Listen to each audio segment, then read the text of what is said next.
Reading with your kids. Hola, ni hao, konnichiwa, assalamu alaikum, shalom, mahaba, moni muluwanji, namaste, jumbo, bienvenidos. Hi, my name is Jed Lee, and this is the Reading with Your Kids podcast.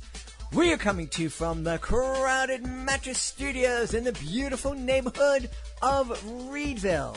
We are so delighted and so very honored that you join us in our mission to help all families grow closer through reading. Please be sure to tell all of your family and friends about the show. And please be sure to subscribe to the show in the iHeartRadio app, on Spotify, Apple Podcasts, Amazon Music, wherever you find your podcast. Our guest today is Veronica Mang. She is here to celebrate the Secret Spy Society. Before we invite Veronica into the studio, we want to invite you to connect with us on social media.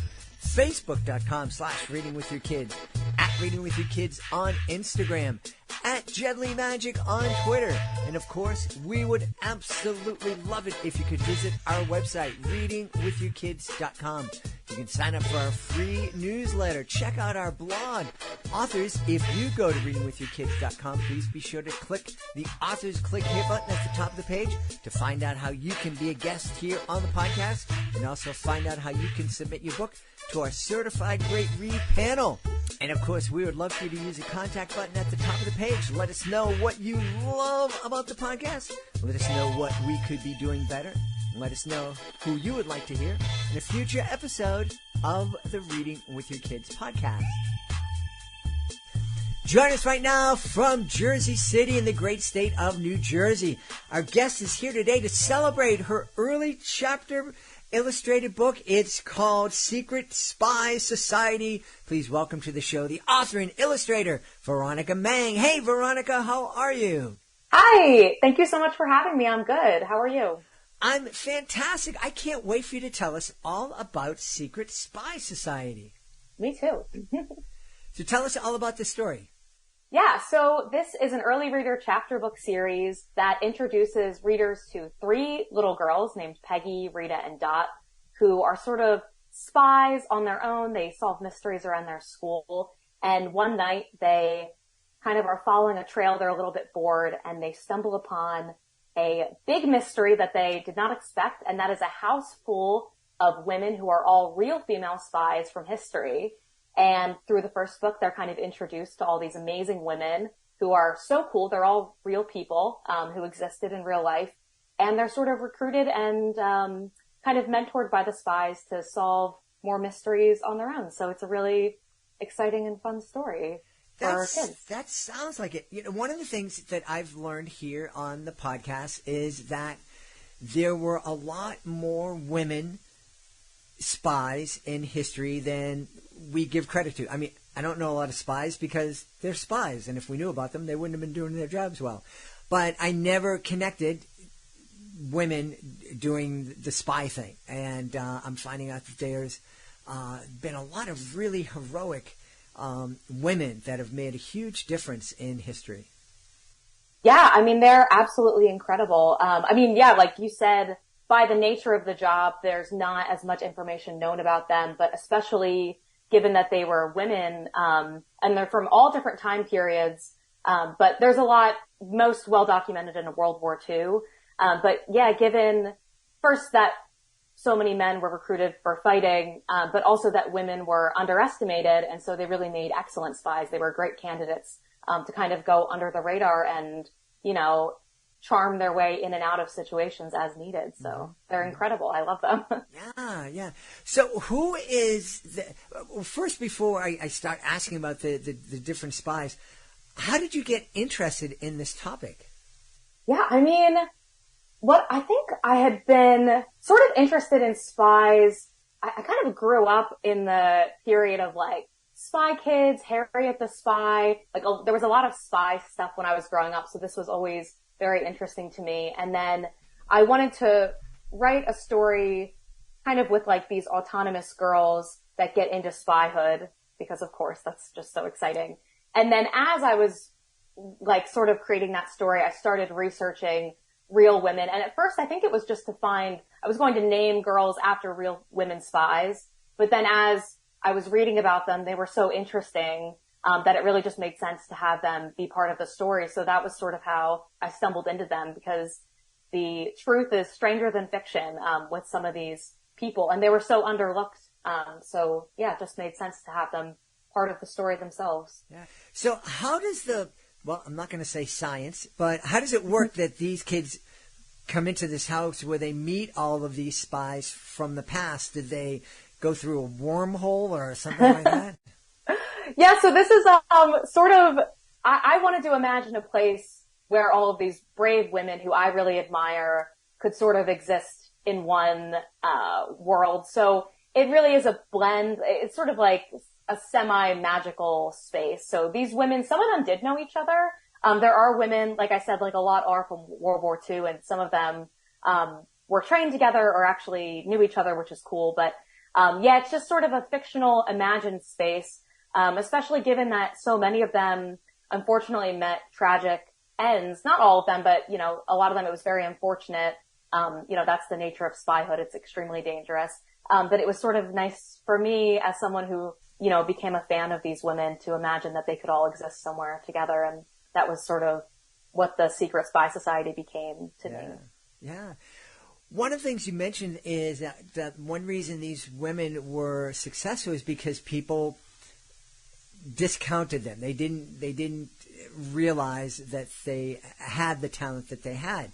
Can you talk a little bit about that? And do you think that there's a way that we can learn, that our kids, as they're reading this book, can learn not only not to underestimate people, but maybe learn how to use the fact that some people might be underestimating them to their advantage? I don't know if we should be teaching kids to be sneaky, but what the heck? Yeah, I mean, in the second book, we go all into like going undercover, which is really fun. So, so in each of the books, we kind of take a closer look at like a smaller one or two women. And in the second book, we talk a lot about Virginia Hall, who is just absolutely amazing. So, she ended up, you know, being involved in espionage in World War II. But, something very interesting about her is that before she was even a spy in her early 20s, she was very, outdoorsy, really active. She liked to go on hunting and like hiking trips. But she actually injured herself. She shot herself in the foot while she was climbing a fence, and her leg, she ended up having to have her leg amputated from the knee down. So she had a prosthetic leg, which she affectionately called Cuthbert. And this is not our modern day prosthetics. This was like a very heavy, clunky, you know, piece of wood that was really quite painful for her to walk on. But that limp, which gave her a very distinguished, like very specific look, people often underestimated her. But little did they know that she was like a master of disguise. So, first she could keep messages in her hollowed out ankle, which is just amazing. I love that fact. But also, I mean, even the pain that Cuthbert did sometimes cause her, again, Cuthbert being the leg, I mean, she like climbed mountains, she escaped all sorts of situations. And then one of the examples that she went undercover, she was undercover as a milkmaid in these like rolling hills where she, you know, disguised herself as like an old woman. She ground her teeth down, learned how to do makeup and change her hair so that she was kind of this limping milkmaid. And as she was selling people like milk and cheese, she was gathering intel and still sort of acting as like a home base for a lot of other spies to exchange information and pass through. So, I mean, that's just one example of somebody who really, you know, took this thing that they were given and just didn't let it stop them, but also used it to their advantage in a way that is just really incredible. So yeah, Virginia Hall, she's amazing. Sounds amazing. I'm curious because women, you know, and women are still battling to get the respect and the opportunities that they deserve. But throughout history, and not only in the world of spycraft, but in STEM and in different fields, women have done amazing things throughout history. And why is it, do you think, that even after, it's one thing if you were to say, if you were a guy and you said, well, women can't do those things, and you never met a woman who could do those things, you could almost excuse Percifer, just, okay, you didn't have that experience. But when men saw these spies being successful, making a difference in history, how is it that they didn't turn around and say, no, this is a great resource. We can't put these women back in the kitchen, and, we need to really make them full members of our society and realize how much they have to offer. Yeah, it's a shame. That's actually exactly what happened. Virginia, who we were just talking about, for example, she, after her time serving in the war, ended up joining in the early days of what later became the CIA. But in that role, even though she had wonderful, incredible experience, not just being a spy, but also leading leagues of other spies, many of which were men and who had great respect for her, then after the war in this office setting, she was kind of cast aside. But through mentorship, a lot of the women who worked under her were really inspired by her. But yeah, I think that's exactly why we need to keep reading about history and make sure we don't continue to make these mistakes. That's why these books are so important. And of course, not just women, but especially women of color, or, any person of color or LGBTQ person as well. We just need to make sure that we're looking back at our own history and making better choices for the future. Because this wasn't that long ago, that these World War II spies, were alive and serving in these roles. So.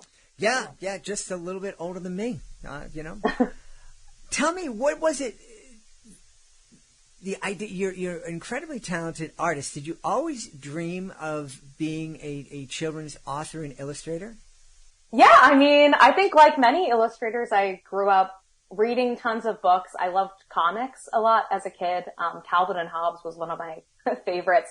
But yeah, I think I just drew all the time, and I didn't consider myself so much of a writer until later when I was in college. I ended up going to art school, and this project actually grew out of my thesis project in undergrad. It was really rewritten quite a lot since then, but I really started it as a case study for proving to myself that I could write and illustrate a book, but then it kind of grew into something bigger, and it took me a long time to think of myself as a writer as much as an illustrator. But I think one thing I would tell any kids listening is that the qualifier that makes you a writer is writing. So if you enjoy writing and you enjoy drawing, there you have it. You're a writer and you're an illustrator, and that's all you need to, serve that role for yourself. Tell me, I enjoy speaking to artists because I have zero visual artist ability, but I create as a magician and write on stage and whatnot. I love where my inspiration comes from sometimes, and I don't know where it always comes from, especially when I'm on stage and things just come out of nowhere. But I'm curious, with you, what comes first, the illustrations or the words? Oh, yeah, that's really interesting. I guess in some ways it must be the illustration, but usually it's kind of like a feeling of what the whole thing should feel like. Even now I'm working on some upcoming stuff, and it's like you have this feeling and like a vague fuzzy idea in your head of what it might feel and sound and look like. And then comes the hard work of really weeding that out. But I think probably the illustrations, simply because I think that's just something I've been doing the longest, and so it's more intuitive. But I do have to force myself to, once I had the formula for the book and knew who the characters were, for the second and third, I forced myself to write before I got too far ahead with drawing, because at a certain point that could be a distraction for me, because it's just very pleasant to sit and draw. So I suppose the illustrations, but it's when working on something that's, the words and the pictures are so integrated, I think it's important that they are crafted together. So a lot of times while I'm writing, even though I won't let myself draw too much, on the edges of the page, I'll have little, what we call thumbnail drawings, which are, to artists, that's just, a very, very tiny, not even a sketch, just so I know when I look at it, maybe, there's a person in the right corner, and there's a door over on the left, and that'll just be a template for me later when I go back to sketch. So that's kind of how my process works. It sounds from what you're saying that the illustrations just come naturally to you, and it's really fun. Is the writing much more of a struggle for you?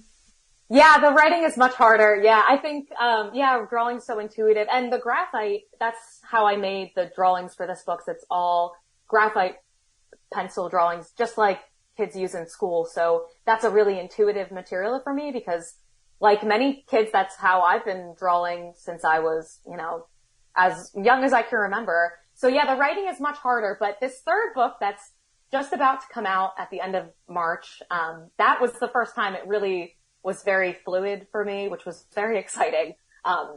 Yes, but the writing is a bit more difficult, especially a mystery. It's kind of tough. It's very tough. Interesting. One of the things that I've heard from different authors over the years is I had no idea where this was going. I had no idea what this character was going to be like. This character really surprised me. Did you experience that as you were writing this 3-book series?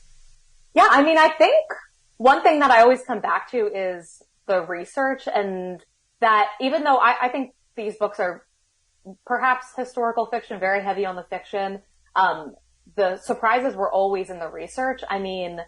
Just all these little pockets of just little nuggets of random information that really brings, I think, a historical figure to life. That was where there were always a lot of surprises for me. And it just continues to be fascinating, and there's endless research to be done. But yeah, the finding out things and just internet rabbit holes and learning more about random things throughout history is always lots of fun. Yeah. Do you intend to continue to write these these fictional stories that are based on history, or are you looking to get into fantasy or autobiographical stuff? Well, I really like everything. But it's funny. I find myself accidentally drawn to these nonfiction, things. So the next project I'm working on, which is very early, just kind of with myself right now, it is nonfiction. But I also have many ideas for things that are completely fiction. So hopefully all of the above. Yeah. One of the things that I've spoken to authors of fantasies, and I have a hard enough time when I'm reading a fantasy or watching a fantasy just to keep up with all the physics of that particular universe.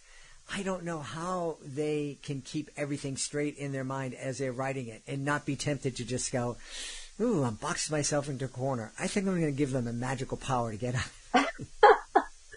Yeah, right. I agree. How could you? Yeah, right. Just open up, like you said, a wormhole to just solve whatever problem the character has. It's like a good solution. Now, I understand that you are teaching young artists right now. Yes, and yeah. What's the message that you have for aspiring artists out there, whether they're getting into kids' books or other type of design and expression? What's the one piece of advice you give all of your students? Yeah, it's interesting you say that. Yeah, so I had just started teaching this past fall, which is really exciting. And I'm teaching at the college level, but I think that this is applicable for everybody. So one thing I really, kind of like I was mentioning earlier, that I really want my students, and I think any creative person of any age, especially if you're interested in books or storytelling, is that if you're an illustrator, you're already a storyteller. You're just telling stories with pictures, not necessarily words. And so I want my students to leave feeling empowered to tell their own stories. And it doesn't have, we don't have to have the same interests. They don't have to like the same things I like, but I would love for them to get comfortable expressing their own voice. And yeah, like I said, knowing that the only prerequisite to doing these things and what makes you qualified is jumping in. That's what I really want them to take away from any class I teach. And I think that kids and adults of any age, I think that's something I want people to take to heart because I think it's important. Yeah. One of the things that we've talked about here on the podcast is empowering kids to let them know that they can ask questions about anything. Do you think that encouraging kids, if we're encouraging our kids to be creative, to find a way to express themselves either through the printed word or through creating art. Do you think that that is one of the ways that we can encourage them to be more questioning? Yeah, absolutely. Right. I mean, every time we read a book, whether it's familiar to us or something new, we're just experiencing a little new slice of the world. And for that period we're embodying somebody else's worldview, no matter how similar or different it is than our own. And I think that's a wonderful practice to be a good citizen of the world and go and explore, explore and get to know the people around you. Absolutely. Absolutely. Such a great lesson and message. What's the one piece of it? I have this young woman who does some illustration for me. She is over in the Philippines. I don't know how. Through the magic of social media, she came into my life, and she's created she's created the illustrations for our Reading with Your Kids logos, that kind of depict all these different types of families growing closer through reading. What piece of advice would you give her and other illustrators? Yeah, well, first, that's awesome. I'm excited for anybody that's learning and excited about, getting into illustration. I think I've received this piece of advice from many different people and heard it over and over, and I think it's very important. And that is to just, I think, chase what feels natural to you and chase what feels interesting to you. Because I think, most illustrators will probably tell you it's quite an isolating field. I mean, we're all working usually alone or maybe with one or two other people in our studio, and it's quite labor intensive, the time it takes to make a piece of art for a book or anything. So entertaining yourself first and foremost and chasing something that feels intuitive and exciting for you is, I think, evergreen advice that I've learned a lot from, and I hope, somebody else could too. Awesome. Hey, we need to learn where we can go to find out more about you and find out more about the Secret Spy Society. Yeah, so my website's a good place to go, and it has a lot of links to all the other places you might need. So that's veronicamang.com. And, I'm on Instagram at Veronica Mang, and you can find me all over. We've had a great time speaking to the author and illustrator of Secret Spy Society, Veronica Mang. Hey, Veronica, thanks so much for being with us. Thank you so much for having me, Jed. We hope you've enjoyed this episode of the Reading with Your Kids podcast, and we hope you'll join us for the next exciting episode of the podcast. The way to make sure that you don't miss a single moment of the podcast is to subscribe to the show, and you can do that on the iHeartRadio app, on Apple Podcasts, Amazon Music, Spotify, Stitcher Radio, Ghana, Himalaya, Good Pods, Podcast Addict. Wherever you find your podcasts, you can find the Reading with Your Kids podcast. I want to thank the folks who made today's show so wonderful. Of course, I want to start by thanking our guest, Veronica Mang. Please be sure to check out the Secret Spy Society. I also want to thank my team, Fatima Khan, Rory Grady, Stephanie Davila, Jordan Saley, Cassandra Masonet, Will Cheever. I want to thank my beautiful wife for all the support she gives me. Most of all, we all want to thank you. Thank you so much for taking the time to join us today, and as always, thank you so very much for taking the time to make the world a better place by reading with your kids. I'll be looking for the next edition of the Reading with Your Kids podcast.